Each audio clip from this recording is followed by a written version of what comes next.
تو ہمیں اپنا جائزہ لینا چاہیے کہ اس رمضان کے آنے کا ہمیں کیا فائدہ ہوا۔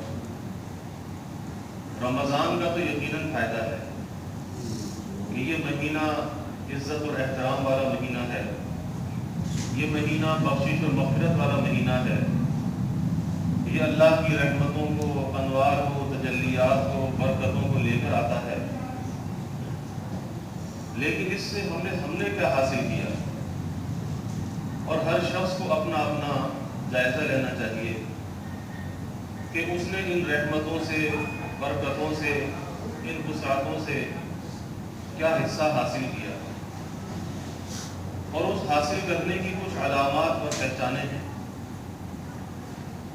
یہ نہیں کہ میں بھی کہنے لگوں کہ میں نے بھی کچھ حاصل کیا، آپ بھی کہیں کہ میں نے بھی کچھ حاصل کیا۔ تو ہر چیز اپنی علامت سے پہچانی جاتی ہے۔ نرا دعویٰ کر لینا یہ تو بہت آسان ہے، اور اکثر آج ہم بڑے بڑے دعوے کرتے ہیں، لیکن ہر چیز اپنی علامت سے پہچانی جاتی ہے کہ آخر حاصل کیا تو کیا کیا۔ اور اس ماہ مقدس میں اگر کسی نے کچھ حاصل کیا، اس کی علامت اور پہچان ایک ہی ہے، اور وہ علامت اور پہچان اللہ رب العزت نے بیان فرمائی لعلکم تتقون، کہ یہ روزے اس لیے تم پر فرض کیے جا رہے ہیں تاکہ تم متقی بن جاؤ، بتدریج تمہارے اندر تقویٰ پیدا ہو، وہ تقویٰ بتدریج ترقی کرتا رہے۔ تو نفس تقویٰ جیسے نفس ایمان ہے، جب ایمان ہے تو نفس تقویٰ بھی انسان کے اندر ہے، لیکن صرف کیا نفس ایمان پر کفایت کر لینا یا نفس تقویٰ پر کفایت کر لینا یہ کافی ہے؟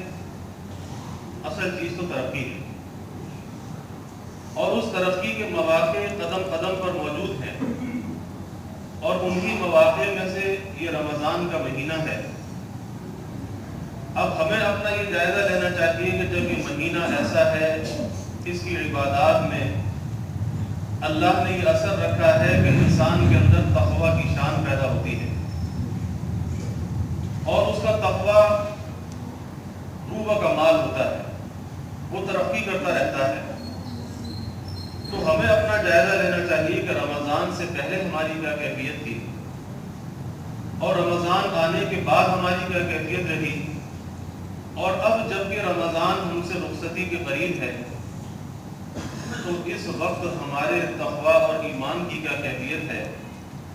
کیا ہمیں اپنے باطن میں ایمان کا نور محسوس ہوتا ہے؟ کیا ہمیں اپنے تقویٰ کے اندر ترقی محسوس ہوتی ہے؟ اور بھائی اگر نہیں محسوس ہوتی، کیونکہ ہم نے رمضان کو ایک عام ایام کی طرح سمجھا، عام مہینوں کی طرح سمجھا، اور اس کے ساتھ بھی وہی برتاؤ کیا جیسا کہ کسی کے ساتھ ایک عام سا برتاؤ کیا جاتا ہے۔ جیسے ایک انسان تو وہ ہے کہ جو ہمارے ساتھ ہمارے گھر میں رہتا ہے، اور ایک انسان وہ ہے جو باہر سے کوئی مہمان آتا ہے، معزز مہمان ہوتا ہے۔ تو ظاہر ہے کہ دونوں کے ساتھ جو انسان کا برتاؤ ہے، رویہ ہے، اس کے اندر بڑا واضح فرق ہوتا ہے۔ معلوم ہے کہ یہ جو مہمان آیا ہے چند دن کے لیے آیا ہے، اس کی خدمت بھی کرنی چاہیے، اس کا اکرام بھی کرنا چاہیے، اور اس کو کوئی تکلیف نہیں پہنچانی چاہیے۔ تو کیا یہ اللہ کے اس مہمان کے ساتھ ہمارا بھی یہ برتاؤ رہا، ہمارا بھی یہ رویہ رہا کہ اللہ کے اس مہمان کو ہماری جانب سے کوئی تکلیف نہ پہنچے؟ اور جیسے ہم اپنے مہمان کے ساتھ یہ فکر کرتے ہیں کہ ہمارا مہمان ہم سے خوش ہو کر جائے، ہم سے ناراض ہو کے نہ جائے، تو کیا ہم نے اللہ کے اس مہمان کے ساتھ یہ برتاؤ کیا کہ اللہ کا یہ مہمان ہم سے خوش ہو کر جائے؟ اور پھر یہ تو ایسا مہمان ہے کہ یہ تو اللہ کے دربار میں ہمارا سفارشی بھی ہے، یہ روزہ یہ قرآن اللہ کے دربار میں سفارشی ہوں گے، اور جو چیز سفارشی ہو، یعنی آج دنیا کے اندر انسان کا کسی سے کوئی کام پڑ جائے تو سفارشیں تلاش کرتا پھرتا ہے، خوشامدیں کرتا پھرتا ہے، اور آج اللہ نے وہ سفارشی ہمارے دروازوں پر بھیج دیا۔ میں گزشتہ جمعے بھی عرض کر رہا تھا کہ وہ اللہ کا مہمان ہمارے دروازوں پر بھی دستک دے رہا ہے، ہمارے دلوں پر بھی دستک دے رہا ہے. ارے بھائی دروازے کھولو، میں اندر آنا چاہتا ہوں.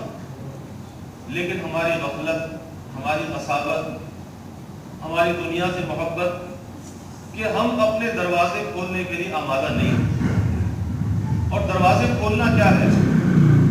دروازے کھولنا یہ کھولنا نہیں کہ مکان کا دروازہ کھول دیا، کیونکہ مکان کا دروازہ تو کھلا ہوا ہے اور ہمارے دل کا تو کوئی دروازہ ہی نہیں، تو دل کا دروازہ کیسے کھولے؟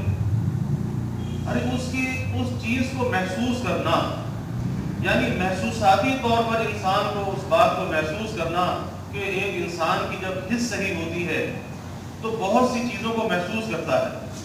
ایک نزلے زکام کا مریض ہے، سخت بدبو اور تعفن کو بھی وہ محسوس نہیں کرتا کہ بدبو کیا چیز ہے، کہتا ہے مجھے تو پتہ ہی نہیں چلا. لیکن ایک صحیح حس رکھنے والا جو انسان ہے اس چیز کو محسوس کر لیتا ہے کہ یہاں تو بہت بدبو ہے، یہاں تو خوشبو ہے.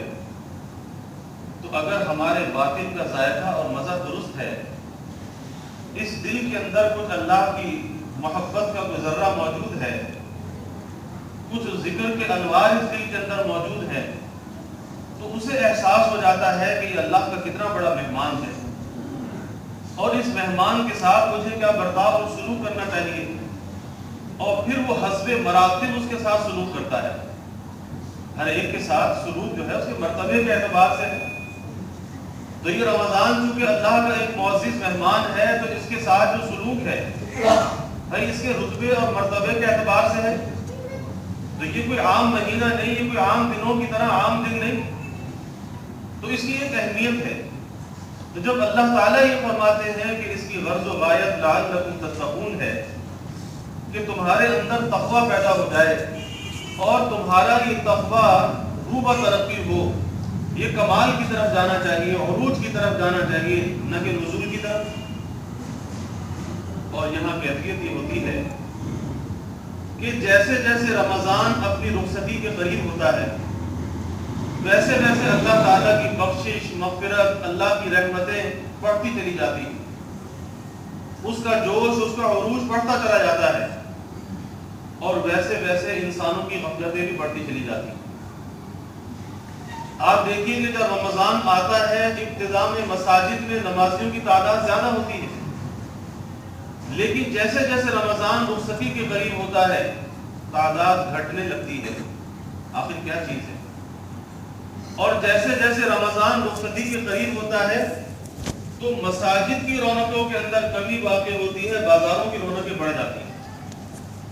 معلوم یہ ہوتا ہے کہ ہم اپنے اللہ کے اس گھر کو چھوڑ کر اور اس مہینے کی عظمت کا خیال دل سے نکال کر اس کی عبادات کا اہتمام چھوڑ کر ہم کن کاموں میں لگتے ہیں؟ بازاروں کے اندر. اور کس لیے لگتے ہیں؟ کہ عید کی تیاری کے لیے. یاد رکھیے کہ عید کی جو تیاری ہے کوئی فرائض اور واجبات میں سے نہیں ہے کہ جس کو آج اتنا اپنی زندگی کا لازمی حصہ سمجھ لیا گیا کہ اگر نیا جوڑا نہ سلا تو عید نہیں ہوگی اور اگر نیا جوتا نہ لیا تو عید نہیں ہوگی اور اگر خواتین نے اپنی میچنگ کا سامان نہ لیا تو عید نہیں ہوگی. یاد رکھیے کہ یہ ایک ذہنی فطور ہے.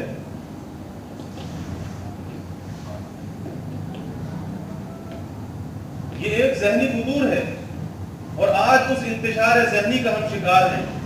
یعنی ہم نے بہت سی ایسی چیزوں کو اپنے ذمہ لازم کر رکھا ہے کہ جس کا شریعت کے نزدیک کوئی درجہ اور مقام نہیں ہے. کہ عید کی تیاری کہتے کس کو ہے؟ ارے اصل عید تو اس کے لیے ہے کہ جس نے رمضان اللہ کی سعادت کے ساتھ گزارا، نیکی اور تقویٰ کے اہتمام کے ساتھ گزارا.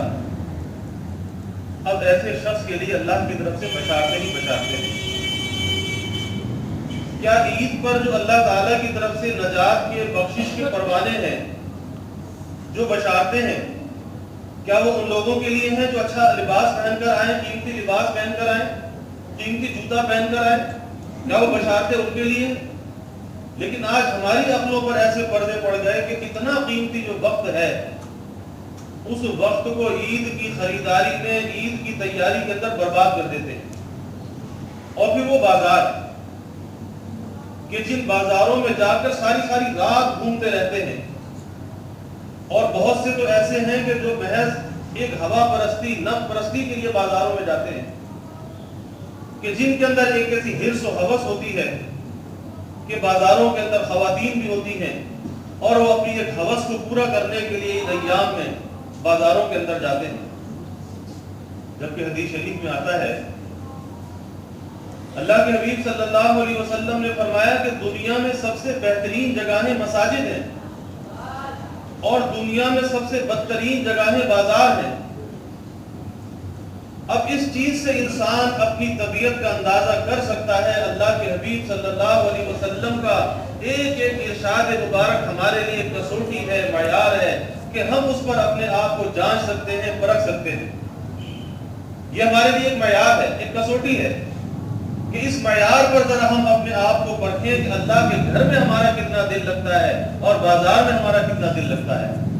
ذرا اس معیار پر پرکھیں تو صحیح۔ ارے اللہ کے گھر میں ہماری یہ کیفیت ہوتی ہے کہ چند منٹ کے لیے بھی آنا پسند نہیں، اور بھائی یہ وہ گھر ہے، یہ وہ گھر ہے کہ جس کے ساتھ ہم نے اپنے تعلق کو کمزور کر رکھا ہے، اور اگر یوں کہا جائے کہ تعلق کو توڑ رکھا ہے تو بیجا نہیں، لیکن یہ وہ گھر اور در ہے کہ جس کا دل اس گھر کے اندر اٹکا ہوا ہے، اس گھر سے جس کی وابستگی ہے، بازار سے نہیں، اس گھر سے۔ حدیث شریف میں آتا ہے کہ قیامت کے دن یہ شخص اللہ کے عرش کے سائے میں ہوگا۔ اندازہ کیجیے کہ اس کے ساتھ دل کو لگانے والا، اس کے ساتھ دل بستگی رکھنے والا، اس کے ساتھ تعلق کو جوڑنے والا، قیامت کے دن جب کہ کوئی سایہ نہیں ہوگا، اس دن وہ اللہ کے عرش کے سائے میں ہوگا جہاں پر کوئی سایہ نہیں ہوگا۔ آپ یہاں کسی کو کہیں 5 منٹ دھوپ میں کھڑے ہو جاؤ تو برداشت نہیں کرتا، لیکن آج ایک ایسی جگہ، ایسے مقامات جو اللہ رب العزت نے ہمیں عطا کیے ہیں، آج ان کے ساتھ ہماری ایسی بے تعلقی، یہی وجہ ہے کہ جب ہم ایسے مقامات کے ساتھ محبت نہیں رکھتے، تعلق نہیں رکھتے، تو پھر رمضان کا آنا اور جانا تو ایک معمولی بات ہے، رمضان آیا اور چلا گیا۔ لیکن بھائی جن کے دل میں اس مہینے کی عظمت اور احترام ہوتا ہے، وہ اس رمضان سے بہت کچھ حاصل کر لیتے ہیں، اور چاہے وہ حاصل کی ہوئی چیزیں ہمیں دنیا کے اندر نظر نہ آئیں، لیکن آخرت کے اندر اس چیز کا اندازہ ہوگا کہ یہ رمضان کس کو کیا کچھ دے کر جاتا ہے اور کس سے کیا کچھ لے بھی جاتا ہے۔ یہ دے کر بھی جاتا ہے، لے کر بھی جاتا ہے کہ جو اپنے دامن کو پھیلا دیتا ہے، جو عاجزی کے ساتھ اللہ کی طرف رجوع ہو جاتا ہے۔ اور یہ بات میں گزشتہ رات بھی عرض کر رہا تھا کہ اصل چیز انسان کے دل کی عاجزی اور نرمی ہے۔ یہ آج جو میں انسان کے اندر ہے، میں سب کچھ ہوں، میں سب کچھ ہوں، جس کو دیکھو اس کے اندر انانیت ہے، امیر ہے تو اس کے اندر انانیت ہے، غریب ہے تو اس کے اندر انانیت ہے، متوسط طبقے سے تعلق رکھتا ہے تو اس کے اندر انانیت ہے۔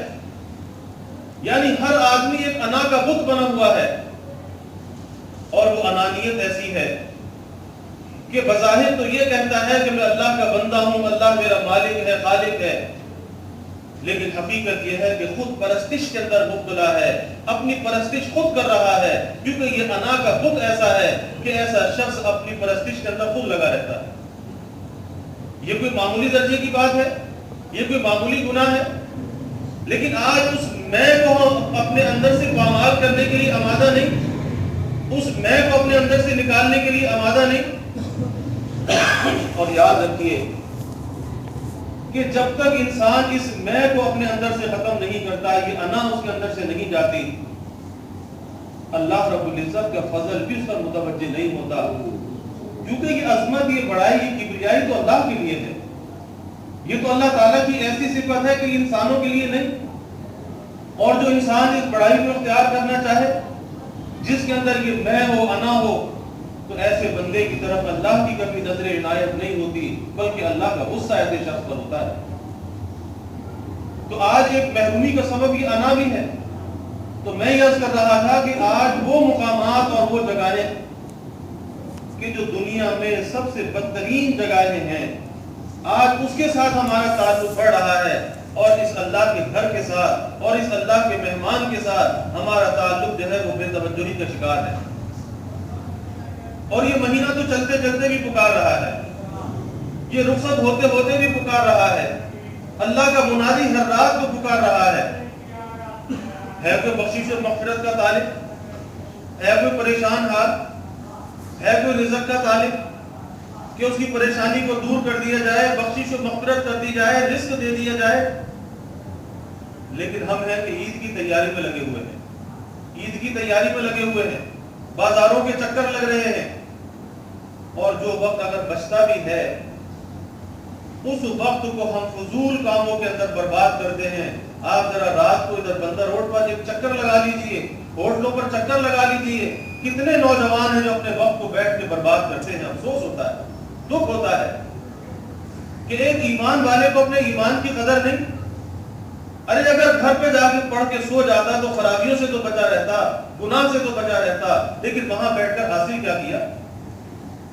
وہی بات جو حدیث شریف میں آتا ہے، اللہ کے حبیب صلی اللہ علیہ وسلم نے فرمایا کہ بہت سے روزے دار ایسے ہیں، روزہ رکھنے والے، کہ جنہیں سوائے بھوکا پیاسا رہنے کی مشقت کی کچھ بھی حاصل نہیں ہوتا۔ کیونکہ روزہ خالی پیٹ کا روزہ نہیں، روزہ آنکھ کا بھی روزہ ہے، کان کا بھی روزہ ہے، زبان کا بھی روزہ ہے، ہر اس پورے وجود کا روزہ ہے، جس دماغ کی جو سوچ ہے اس کا بھی روزہ ہے۔ اور روزہ رکھ لیا، ان برائیوں کو خرابیوں کو نہ چھوڑا، تو فرمایا کہ بہت سے روزے دار ایسے ہیں کہ جنہیں سوائے بھوکا پیاسا رہنے کی مشقت کے کچھ بھی حاصل نہیں ہوتا، اور بہت سے شب بیدار ایسے ہیں کہ جنہیں جاگنے کی مشقت کے علاوہ کچھ بھی حاصل نہیں ہوتا، اور وہ مثالیں آج ہمارے معاشرے کے اندر موجود ہیں۔ اور بھائی بہت ہی ڈرنے کا مقام ہے۔ مشہور حدیث ہے، اللہ کے حبیب صلی اللہ علیہ وسلم نے منبر کے پہلے درجے پر قدم رکھا تو فرمایا آمین، منبر کے دوسرے درجے پر قدم رکھا تو فرمایا آمین، اور منبر کے تیسرے درجے پر قدم رکھا تو فرمایا آمین۔ جب آپ صلی اللہ علیہ وسلم اپنے خطبے سے فارغ ہوئے تو صحابہ نے پوچھا کہ یا رسول اللہ صلی اللہ علیہ وسلم، آج خلاف معمول، خلاف واقعہ ایک نئی بات ہم نے دیکھی کہ ایسا تو آپ نے پہلے کبھی نہیں کیا۔ آپ صلی اللہ علیہ وسلم نے فرمایا کہ جب میں نے منبر کے پہلے درجے پر قدم رکھا تو حضرت جبرائیل علیہ السلام آئے، اور حضرت جبرائیل علیہ السلام کون ہے؟ تمام ملائکہ کے سردار ہیں، سید الملائکہ۔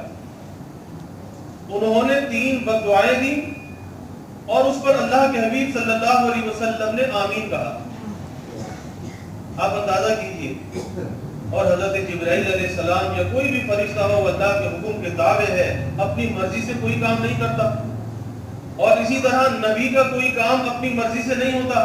وما ينطق عن الهوى ان هو الا وحي يوحى، کہ نبی جو کام بھی کرتا ہے وہ اللہ کے حکم کے تابع ہوتا ہے، اللہ کی مرضی سے ہوتا ہے۔ تو فرمایا کہ جب منبر کے پہلے درجے پر قدم رکھا تو حضرت جبرائیل علیہ السلام نے بد دعا دی، اللہ ان بد دعاؤں سے ہمیں محفوظ رکھے، کہ ایسی بد دعا کہ جس پر اللہ کے حبیب صلی اللہ علیہ وسلم نے آمین کہہ کر اس پر قبولیت کی مہر لگا دی۔ اب ایسی بد دعا میں اللہ نہ کرے کہ کوئی آ جائے تو پھر اس کی تباہی اور بربادی میں کیا شک ہو سکتا ہے؟ تو پناہ مانگنی چاہیے اور ڈرنے کا مقام۔ پہلی بد دعا یہ تھی کہ جس کے سامنے رسول اللہ صلی اللہ علیہ وسلم کا نام نامی آئے اور وہ اللہ کے حبیب صلی اللہ علیہ وسلم پر درود نہ بھیجے، فرمایا کہ ایسا شخص ہلاک ہو، برباد ہو۔ آپ نے فرمایا آمین۔ اور دوسری بد دعا یہ تھی کہ جو شخص اپنے والدین کو بڑھاپے کی عمر میں پائے، دونوں کو پائے یا دونوں میں سے ایک کو پائے، لیکن ان کی خدمت کر کے جنت حاصل نہ کرے، یعنی معلوم یہ ہوا کہ ماں باپ کی خدمت میں اس کے صلے میں اللہ نے جنت رکھی ہے۔ اور آج ماں باپ جو ہے بوجھ نظر آتے ہیں، آج ماں باپ کے ساتھ اولاد تلخیاں کرتی ہے، بات بات پہ غصے کا اظہار ہوتا ہے۔ یہ جوانی کا جو جوش ہے نا، اس طرح ہوش کے اندر بدلنا چاہیے۔ یہ جوش جو ہے آج بہت کام کو بگاڑ رہا ہے، اور معاشرے کے اندر یہ فتنہ فساد جو برپا ہے، اس کا سبب یہ طبیعتوں کا جوش ہے کہ انسان ہوش سے کام نہیں لیتا۔ تو کیا فرمایا کہ جو اپنے بوڑھے والدین کو پائے اور ان کی خدمت کر کے جنت کو حاصل نہ کرے، ایسا شخص بھی ہلاک ہو، برباد ہو۔ اللہ کے حبیب صلی اللہ علیہ وسلم نے فرمایا کہ آمین۔ اب ایسا شخص جو ماں باپ کا نافرمان ہے وہ سوچ سکتا ہے کہ ماں باپ کی نافرمانی کی پاداش میں وہ کسی اور کا نقصان نہیں کر رہا، ماں باپ بھی دنیا سے چلے جائیں گے اور یہ بھی دنیا سے چلا جائے گا، لیکن یہ اگر نقصان کر رہا ہے تو حقیقت میں اپنا نقصان کر رہا ہے۔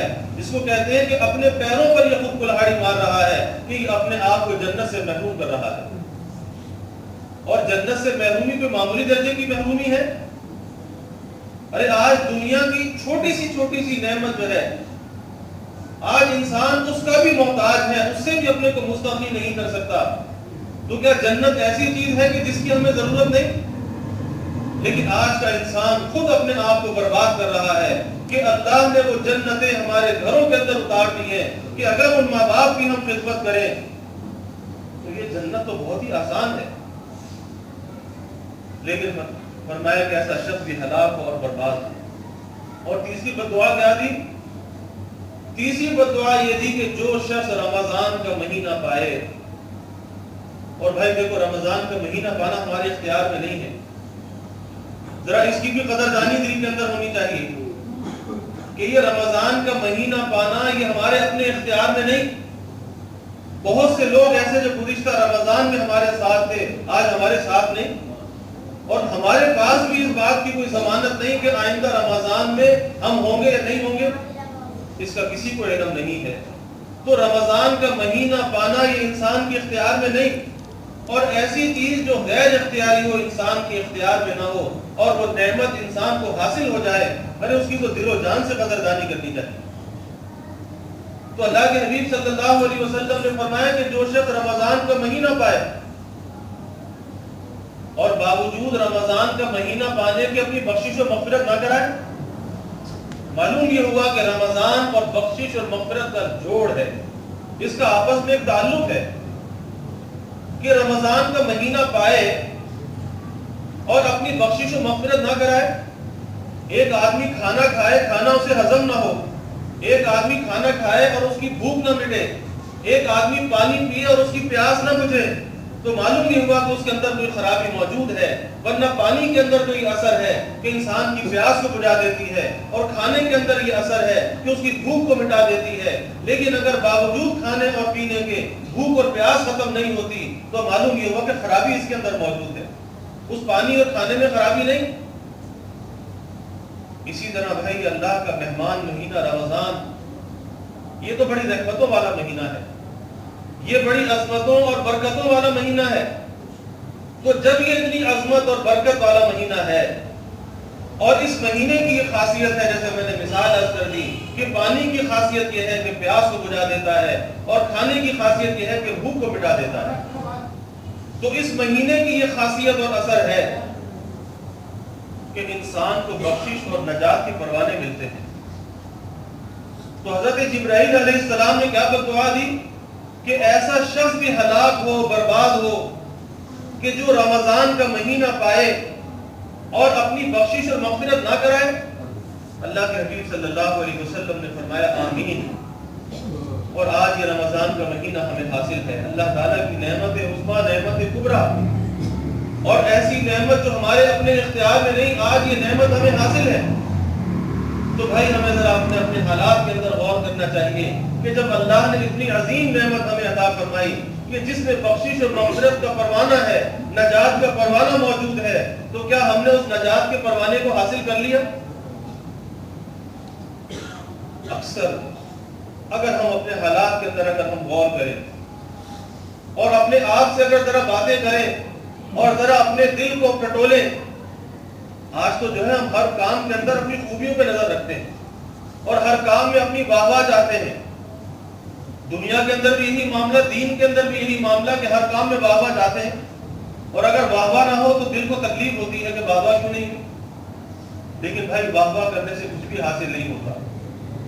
ارے یہاں ایسے رہے کہ ویسے رہے، دیکھنا یہ ہے کہ وہاں کیسے رہے، اور اگر وہ وہاں جو ہے وہ پیش نظر ہو جائے کہ ہر کام میں انسان اگر وہاں کو سوچے، یہاں کو نہ سوچے۔ آج تو یہاں کو سوچتے ہیں کہ یہاں کیا ہوگا، لوگ کیا کہیں گے، لوگ تعریف کریں گے یا نہیں کریں گے؟ ارے یہاں ایسے رہے کہ ویسے رہے، دیکھنا یہ ہے کہ وہاں کیسے رہے۔ اگر انسان یہ سوچ لے کہ میرے اس کام سے میرا اللہ راضی ہوگا یا ناراض ہوگا، تو بھائی اس کا قبلہ جو ہے وہ درست ہوتا چلا جائے۔ آج سوچنے کی عادت نہیں، یعنی آج ہم نے اپنے سوچ اور فکر کو، جو ایک بہت نورانی چیز ہے، اور یہ سوچ اور فکر اللہ تعالیٰ کی ایک بہت بڑی نعمت ہے، لیکن آج ہم نے اس کے مصرف کو بگاڑ رکھا ہے۔ آج اگر وہ سوچ اور فکر ہے تو دنیا کے لیے ہے، کہ ہر شخص پریشانیوں کا شکار ہے، جس کو دیکھو پریشانیوں کا شکار ہے۔ ارے بھائی کیوں پریشانی کا شکار ہے؟ یہ مسئلہ، یہ مسئلہ، یہ مسئلہ، یہ مسئلہ، اور آخرت کے جو مسائل اس سے واقف؟ کیا دنیا ہی سب کچھ ہے؟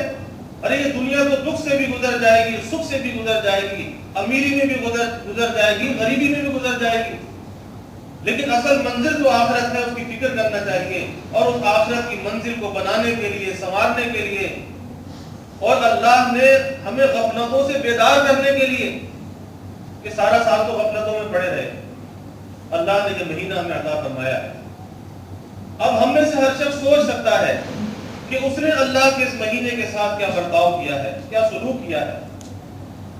اور بھائی اگر ہم اس مہینے کے ساتھ اگر کوئی اچھا سلوک نہ کر سکے، اس مہینے کی عظمت کو اب تک ہم پامال کرتے رہے، تو پھر اس کا آخری حل یہ ہوتا ہے کہ اگر کوئی مہمان ہم سے ناراض ہو گیا، ہماری ذات سے کوئی تکلیف پہنچ گئی، تو اس مہمان کے جانے سے پہلے اس کے پاؤں پکڑ کے معافی مانگ لے کہ بھائی میں آپ کی خدمت نہیں کر سکا، اللہ کے لیے آپ مجھے معاف کر دیجیے۔ تو کم از کم وہ جس کا دل تو صاف ہوگا، وہ جانے والا خوشی کے ساتھ تو رخصت ہوگا۔ تو ہمیں بھی یہی کرنا چاہیے کہ تنہائی میں بیٹھ کر اللہ کے سامنے ہم کچھ ندامت کے آنسو بہائیں، اپنے دل کی کچھ کیفیت کو اللہ کے سامنے پیش کریں کہ یا اللہ تیرا یہ بھیجا ہوا مہمان تو آیا، تو نے تو ہمارا اکرام بھی کیا، پر انعام بھی کیا، اور اس اعزاز سے بھی ہمیں نوازا، لیکن یا اللہ ہم تو کچھ بھی نہ کر سکے، ہمارے معمولات زندگی کے اندر کوئی تبدیلی واقع نہ ہوئی، اے اللہ تو ہماری غفلت کو معاف کر دے۔ اور پھر خالی زبان سے یہ کہنا نہیں، پھر جو چند ایام باقی ہیں، ان چند ایام کی بھائی دل کے ساتھ قدردانی ہو، کہ جس سے یہ محسوس ہو جائے کہ ہاں واقعی یہ شخص قدردان ہے۔ اور وہ قدردانی کیسی ہے؟ وہ قدردانی باتیں کرنے سے نہیں حاصل ہوتی، آج باتیں تو بہت کرتے ہیں، بھائی وہ قدردانی اللہ کے ساتھ تعلق جوڑنے میں ہے، اور وہ قدردانی اپنی زندگی کو بدلنے سے ہے۔ اور میں عرض کیا کرتا ہوں، رمضان ہو، اعتکاف ہو، حج ہو، عمرہ ہو، جتنی بھی عبادات ہیں، تو یہ طبیعت کے شوق کو پورا کرنے کا نام نہیں ہے، اصل چیز انسان کے اندر تبدیلی ہے۔ اگر اس کے اندر وہ تبدیلی نہ آئی تو معلوم یہ ہوا کہ اس نے وہ کھانا تو کھایا تھا، لیکن اس کے اندر خرابی موجود تھی، کھانا ہضم نہیں ہوا، بد ہضمی کا شکار ہو گیا۔ کہ بہت سے لوگ عبادت کر کے بھی فخر کرنے لگتے ہیں، تو عبادت کر کے فخر کرنا کیسا؟ کہ جب اللہ کے سامنے تو نے پیشانی رکھتی تو فخر کرنا کیسا؟ لیکن عبادت کر کے بھی لوگ فخر کرنے لگتے ہیں، میں نے اتنے حج کیے، اتنے عمرے کیے، فلاں خیرات کی، فلاں یہ کام کیا، فلاں اسپتال بنوایا، فلاں یہ کام کیا۔ تو اللہ کو یہ چیز پسند نہیں۔ اللہ کو تو بندے کی عاجزی اور انکساری پسند ہے، کہ جب بندہ اللہ کے سامنے ندامت کے آنسو بہا دیتا ہے اور اپنے عجز کو اللہ کے سامنے پیش کر دیتا ہے۔ ارے اللہ تو ایسا کریم ہے، اور شیخ سعدی رحمت اللہ علیہ فرماتے ہیں کہ اللہ کے دربار میں ہر چیز موجود ہے۔ ظاہر ہے کہ اللہ تعالیٰ ساری کائنات کا مالک و خالق ہے، تو اللہ کے دربار میں ہر چیز موجود ہے۔ اگر اللہ کے دربار میں کوئی چیز موجود نہیں تو وہ بندوں کی عجز و انکساری ہے، کہ بندے اپنے عجز و انکساری کو، اپنی زاری کو اللہ کے دربار میں لے کر آ جائیں، اور اللہ کے دربار میں جو کچھ بھی ہے سب بندوں کے لیے ہے، سب کچھ بندوں کے لیے ہے۔ تو بھائی ہمیں اللہ کے سامنے اپنے عجز کے آنسو بہانے چاہیے، اپنی عاجزی کو اللہ کے سامنے پیش کرنا چاہیے، نہ کہ یہ کہ ہر شخص ناموری کا طالب ہو، یہ اللہ کو پسند نہیں ہے۔ تو بھائی ہمیں اللہ کے سامنے ان ایام میں اللہ سے رجوع ہونا چاہیے، اور انہی آخری عشروں کی راتوں میں بھائی اللہ نے وہ راتیں بھی رکھی ہیں جس میں کہ لیلۃ القدر ہوتی ہے، اور وہ ایک رات کی عبادت کا ثواب 1000 مہینوں کی عبادت سے بڑھ کر ہے۔ اور وہ اس مہینے کی آخری عشرے کی تاک راتوں کے اندر ہوتی ہے، اور ایک تاک رات تو 21ویں شب گزر چکی ہے اور آج 23ویں شب ہے۔ 23، 25، 27 اور 29، اب یہ 4 راتیں باقی ہیں۔ ارے بہت زیادہ اگر آدمی اہتمام نہ کر سکے تو ان 4 راتوں میں اللہ کے سامنے کھڑے ہونے کا اہتمام کر لے۔ اور حدیث شریف میں آتا ہے، اللہ کے حبیب صلی اللہ علیہ وسلم نے فرمایا کہ جو شب قدر میں اللہ کے سامنے کھڑا ہوا، جس نے شب قدر میں عبادت کی، اس ایک رات کی عبادت کا یہ اثر ہے، اللہ اس کے ماضی کے کچھ گناہوں کو معاف کر دیتا ہے۔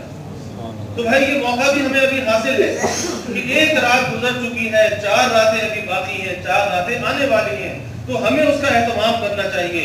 لیکن اس کے ساتھ ساتھ یہ بھی ضروری ہے کہ فضولیات سے، لغویات سے، کھیل تماشوں سے، بازاروں سے اپنے آپ کو بچانا چاہیے کہ ادھر نیکی کی اور وہاں جا کے نیکی کو برباد کر دی، اور آج یہی ہو رہا ہے۔ ارے جو انسان اپنے برتن میں اگر کچھ ڈالے تو اسے محفوظ بھی رکھنا چاہیے، اور یہ برتن ہے ہی کتنا، ہم نے اس کو وسعت کب دی ہے، تو جو کچھ تھوڑا بہت آ رہا ہے اسے باقی تو رکھنا چاہیے۔ تو فضولیات سے، لغویات سے، اس فضول کلامی سے، یہ بد کلامی، فحش کلامی، یہ بد نظری، یہ بد سمعی، ان لعنتوں سے اپنے آپ کو بچانا چاہیے کہ انسان کے اجر و ثواب کو ضائع کرنے والے کام ہیں۔ اور بھائی اس مہینے میں جب آدمی اس مہینے کی عبادات کا اہتمام کرتا ہے تو ایک یقینی سی بات ہے کہ اللہ رب العزت کی ذات بہت عظمت اور کبریائی والی ذات ہے۔ اس کی عظمت اور کبریائی کا ہم سے حق ادا نہیں ہو سکتا، اس کی عبادت کا ہم سے حق ادا نہیں ہو سکتا، اس میں یقیناً کوئی نہ کوئی کمی کوتاہی رہ جاتی ہے، اور اس کمی کوتاہی کو دور کرنے کے لیے شریعت نے طریقے بیان کی ہیں کہ تمہارے عمل میں اگر کوئی کمی کوتاہی رہ جائے اور یقیناً رہ جاتی ہے تو پھر اس کو دور کرنے کی صورتیں موجود ہیں، اور انہی صورتوں میں سے ایک صورت کے ماہ رمضان کی عبادات کے اندر، ماہ رمضان کے روزوں میں جو ہم سے کمی کوتاہی رہ گئی، ہم اس کے حق کو ادا نہ کر سکے، تو صدقہ فطر کو واجب کیا گیا۔ اور یہ صدقہ فطر کو کس لیے واجب کیا گیا؟ یہ اسی لیے واجب کیا گیا کہ انسان کی عبادات میں جو کمی رہ جائے تو یہ صدقہ فطر یہ ادا کر دے تاکہ اس کی وہ کمی کوتاہی کو دور کر دیا جائے۔ حضرت وقی رحمۃ اللہ علیہ فرماتے ہیں کہ صدقہ فطر کی جو مثال ہے، فرمایا کہ بالکل سجدہ سہو کی طرح ہے۔ جیسے نماز کے اندر اگر غلطی ہو جائے تو سجدہ سہو کر کے انسان کے نماز کی وہ کمی دور ہو جاتی ہے، نماز صحیح ہو جاتی ہے۔ اسی طرح رمضان کی عبادات کے اندر جو کمی کوتاہی رہ گئی، اب اس کے لیے صدقہ فطر شریعت نے واجب کیا کہ آدمی صدقہ فطر ادا کرے۔ اب یہ صدقہ فطر کس پر واجب ہے؟ وہی ہر صاحب نصاب مسلمان، کہ جس پر قربانی واجب ہے، کیونکہ صاحب نصاب مسلمان جس پر زکوٰۃ فرض ہے اس کے لیے مال پر سال کا گزرنا شرط ہے، لیکن جو صاحب نصاب جس پر کہ قربانی فرض ہے، قربانی واجب ہے، تو ایسا خوشحال مسلمان یا ایسا مسلمان کہ جو صاحب نصاب تو نہیں ہے لیکن اس کے گھر میں ضروریات سے زائد اتنا سامان موجود ہے کہ اگر وہ زائد از ضرورت سامان کو فروخت کرے تو اتنے پیسے آ جاتے ہیں جیسے 52.5 تولے چاندی کی مقدار کی مالیت کے برابر۔ جیسے اس سال کا نصاب غالباً 31,600 روپے ہے، تو اگر اتنا غیر ضروری سامان گھر کے اندر موجود ہے تو اسے بھی صدقہ فطر ادا کرنا چاہیے، اپنی جانب سے اور اپنی نابالغ اولاد کی جانب سے۔ اور اگر کسی بالغ کی جانب سے ادا کرے، بیوی ہے، والد ہے، بھائی ہے یا کوئی بالغ اولاد ہے، تو اگر کسی بالغ کی جانب سے ادا کرے تو پھر اس سے اجازت لے کر ادا کرنے چاہیے، بغیر اجازت کے اگر ادا کیے تو ادا نہیں ہوں گے۔ اور حدیث شریف میں آتا ہے کہ اس ماہ رمضان کے روزے زمین اور آسمان کے درمیان معلق رہتے ہیں، لٹکے ہوئے رہتے ہیں، یعنی اس کے روزے آسمان کی طرف نہیں جاتے جب تک کہ یہ صدقہ فطر کو ادا نہیں کرتا۔ اور یہ صدقہ فطر اس لیے واجب کیا گیا کہ آدمی اپنے روزے کی کمی کوتاہی کو دور کر لے، اور اس کے ساتھ ساتھ وہ غربا کہ جن کے پاس اتنی مالی وسعت نہیں ہے کہ جو عید کو خوشیوں کے ساتھ منا سکیں۔ ظاہر ہے کہ ہر انسان دیکھتا ہے کہ ایک پڑوس کے اندر ایک شخص کے گھر میں تیاریاں ہیں، کپڑے ہیں، کھانا پینا ہے، اور ایک گھر میں کچھ بھی نہیں. تو شریعت نے یہ آسانی کی کہ یہ صدقہ فطر اس لیے واجب کیا تاکہ وہ غربا مساکین وہ بھی عید کی خوشیوں میں شریک ہو سکے.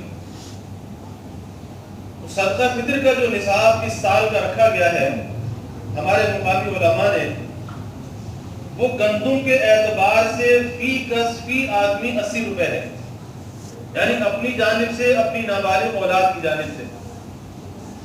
تو فی کس 80 روپے گندم کے اعتبار سے، اور جو کے اعتبار سے 145 روپے ہے، اور کھجور کے اعتبار سے 723 روپے ہے، اور کشمش کے اعتبار سے 1251 روپے ہے.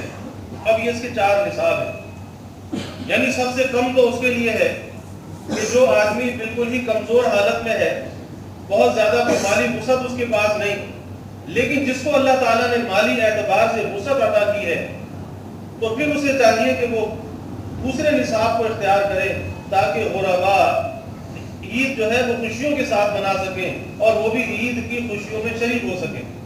تو بھائی یہ صدقہ فطر کا نصاب ہے، اور حدیث شریف میں آتا ہے کہ افضل صدقہ وہ ہے کہ جو عید کی نماز سے پہلے ادا کر دیا جائے. تو فرمایا کہ یہ عید کی نماز سے پہلے جو ادا کیا گیا تو یہ ایک زکوٰۃ مقبولہ ہے، یعنی وہ ایک مقبول صدقہ ہے.